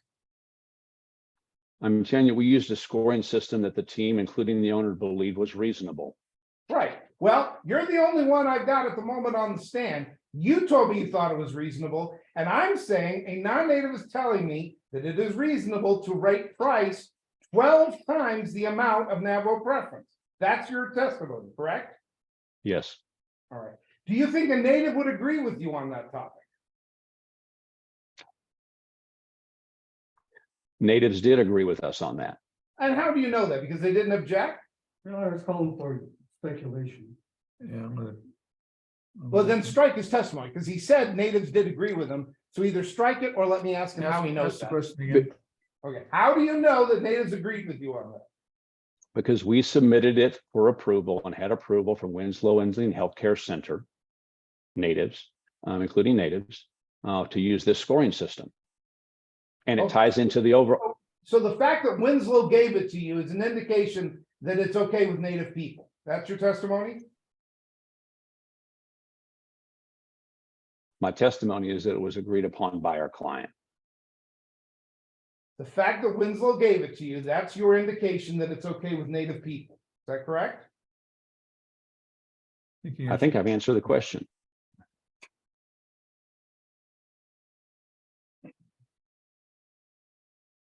Now, you use the phrase in answering to questions from Ms. Belzowski. You said that it's a bid proposal because it's not just a money issue. Other information is required, correct? That is correct. Did anybody tell you the Navajo Business Opportunity Act doesn't apply if you call it a bid proposal instead of calling it a bid? No, I don't recall that. All right. Did you believe the Navajo Business Opportunity Act applied to you? Yes,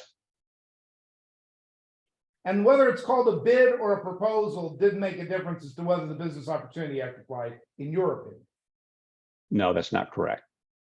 We certainly tried to follow all regulations, ask for advice. When I'm speaking to it, I'm using them somewhat interchangeably because part of the submission was a hard bid and part of it was additional proposed information that would allow us to score. It wasn't something you were doing to try and avoid the Business Opportunity Act, correct? No, sir, absolutely not. Who is Jeff Smith? Jeff Smith is a former employee of Flintco LLC. Are you aware of a letter he sent to my client on October 28th saying that October 16th, saying the decision was made to award the contract to the lowest bidder? I have seen that, yes, sir. So you are aware. Yes, I am.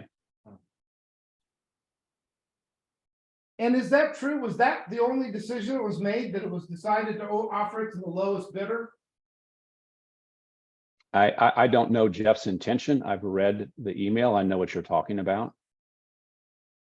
But I don't know his intention. Well, I didn't what ask he you was what his thinking when he intent used the was. word. I didn't ask you his intent. I asked you if it was true. Is it true that the simple decision was made to give it to the lowest bidder? The decision was made to give it to the highest scorer.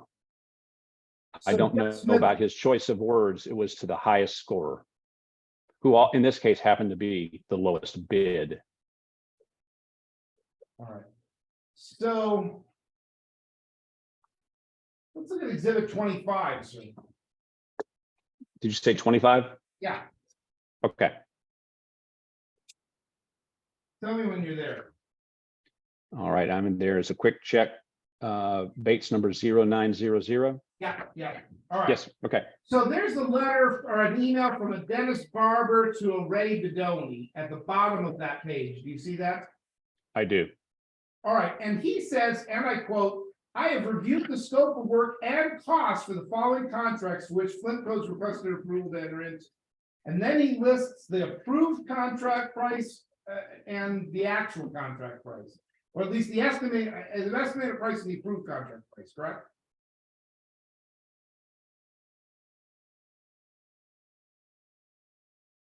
I'm looking at it, trying to, again, these got jumbled up. I know You they. forwarded the email. Yeah. Let me ask it this way. What is your understanding of these numbers? So the numbers are the bid package price that was represented that we sent as being the number for the contract value. And again, give me a moment because I'm trying to follow.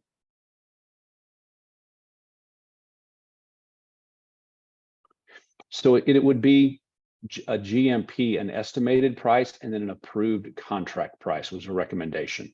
Okay, that was my understanding. Then he said the scope of work proposed and total cost has been determined to be the best value to WIHCC. It is therefore recommended that Flintco proceed with establishment of a contract with the above firms. Did I read that correctly? Yes, sir.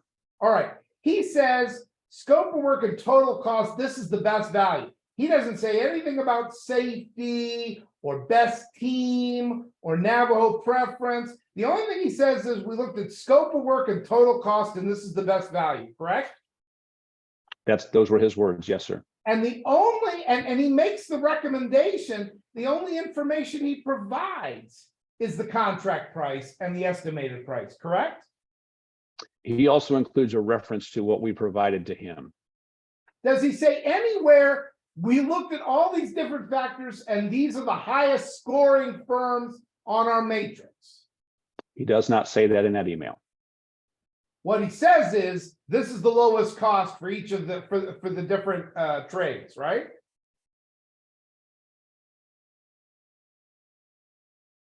I'm rereading it. Give me a moment, please. Take your time.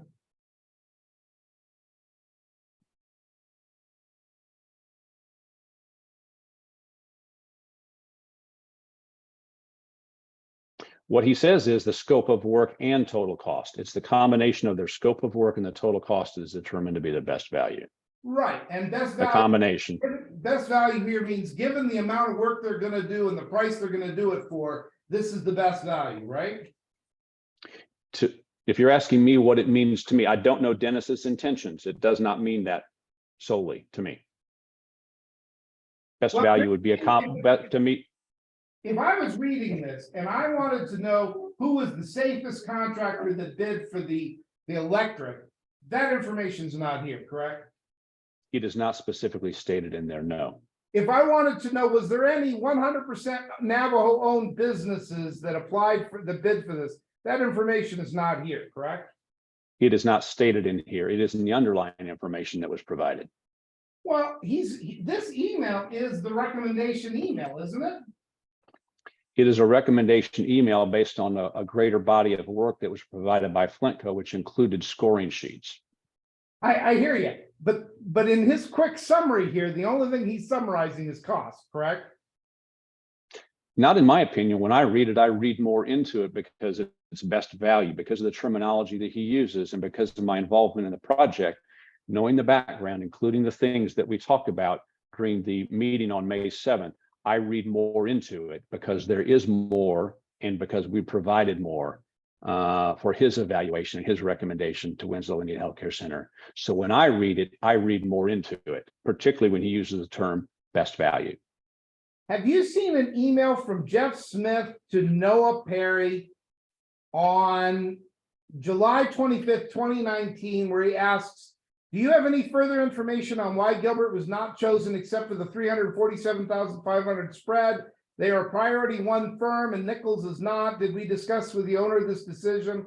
I don't want to get us into a situation with the Navajo. Just want all the information before calling them. Have you seen that email? I have seen that email. All right. Who made the decision as to who was going to be recommended from Flintco? Who made the decision at Flintco? Ultimately, it was a team decision based on the scoring. And so the number of us that were involved with that number of us that. What was that document you were referring to? Oh, that's in our exhibit A. Oh, okay, I don't think he's got our exhibit A, so I was just reading it to him, but that's in our exhibit A. thank you. Okay, so had the decision already been made when he sent that email on July 25th? I would need to look at other documents to confirm. I believe so, but I would need to look to be absolutely certain, to be date certain. Did Jeff Smith participate as a part of the team that made the decision? Jeff Smith was not involved in the pre-construction. There was a transition to operations, and Jeff is an operations person. So I believe that the scoring was. I believe that the scoring. Did he participate in the decision to make the recommendation? Yes or no, sir? He may have. I do not recall that he did. I was not involved in any meetings with Jeff regarding that. Why was he saying, I want all the information before calling him? Why was he the one to call them? I don't know the answer to that. All right, and then there was a response from Manoa Perry to that email. A few reasons. Flintco used Gilbert on the recent NQA project and had nothing but significant issues, some of which are still unresolved. They are primarily a residential contractor, and they have not performed a project anywhere near this size and complexity. Have you seen that email? That sounds familiar. Can you point me to an exhibit where I can look at it? I don't know that you have our exhibits in front of you. It's in our exhibit A. But I don't know that Mr. Upshaw gave you our exhibits. But in any event, it's already in evidence, so I'm not asking to verify the email. What I am going to ask you is, was information obtained about performance of other jobs used against Gilbert in making the recommendation to give give Nichols the contract? Not to my knowledge. I was not involved in such. What we did, and I explained earlier, is that we looked at projects that were submitted to us, and we did our own checking in the background for those projects we could identify. Did you participate in any checking in Gilbert's background personally? I reviewed their documents. I did not participate in any additional checking, but I reviewed the documents they provided on their projects and their teams, their team.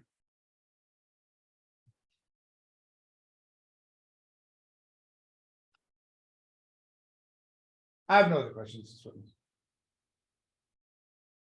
Cross? Yeah, I just have a couple of questions. Ed, this is Michael Upshaw. Can you hear me? I can, Michael. Ed, Mr. Jordan had asked you to agree that if you award a bidder of Gilbert and Sons less points for a different category,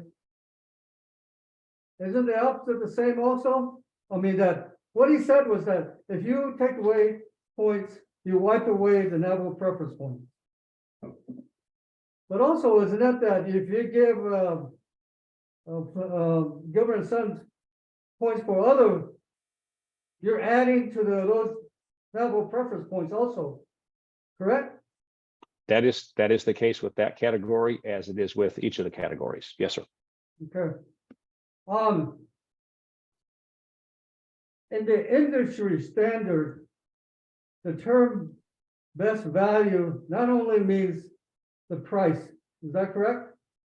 That's correct. It includes a number of different things, and that can vary by project and by client. It also includes the capacity and the experience of the bidder that's proposing to do the work. Is that correct? That is correct. It includes those and the other things that were listed in the criteria for scoring. Yes. You ought to know, no further question. Any other councils? All right. I believe we're done here, huh? No other witnesses? That's it. This is our last witness. Well, Your Honor, this is our last witness. Okay. No All right. further witnesses. Well, thank you, Mr. Smith, for your taking the time to appear. And you are excused. Very good. And I appreciate the accommodation to allow me to do this virtually today. Very much. Thank you. All right. Thank you. Have a good day, sir. Okay. Okay. All right. Bye-bye.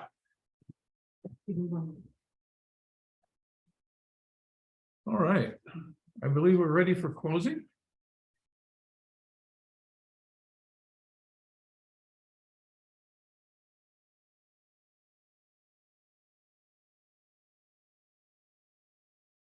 Or petition. Maybe, and Okay. maybe I suggest, I don't know, what other councils think, maybe we could have each party submit proposed findings and conclusions. Yeah. Well, he's definitely gonna request that. Oh, definitely. Get that. I always do. He's not gonna draft the same Kidding? order. Okay. I want to know if we're going to do some closing first. I'm fine with doing closing. All right. Okay. I'm ready to go now. Go for it. All right. So really, this is a very easy case and it comes down to just one question. Okay. And once you answer that question, I think you'll see that you have to rule in favor of the petitioner. The question has to do with the structuring of the Naval Business Opportunity Act. It is the petitioner's position that they clearly violated the Naval Business Opportunity Act. And the reason that's true is the way the act is structured. And specifically, we are looking at 5 NNC section 205C. The way the act is structured. You open priority 1 bids first. If there are any qualified priority 1 bids, you do not ever open priority 2 or non-priority bids ever. You have to make the decision among the priority 1 bidders. If there's only one qualified priority 1 bidder, then that's who gets the contract. That's the way the Business Opportunity Act is structured.